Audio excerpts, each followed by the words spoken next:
আসসালামু আলাইকুম। মাছ চাষি ভাইরা, খাবার দেওয়ার আগে মাছকে আপনি যেভাবে অভ্যস্ত করবেন সেভাবেই তারা সাড়া দিবে।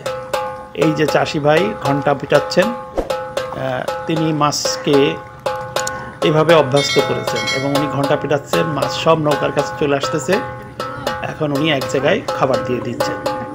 তো মাছ প্রাণী বা প্রাণীকে যেভাবে অভ্যস্ত করা হয় সেভাবে তারা অভ্যাসে পরিণত হয়।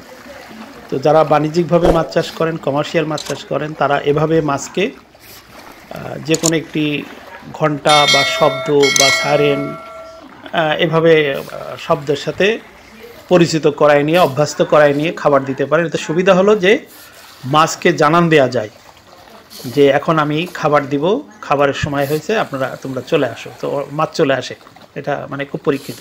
তো যারা শুনলেন সবাইকে ধন্যবাদ। আল্লাহ হাফেজ।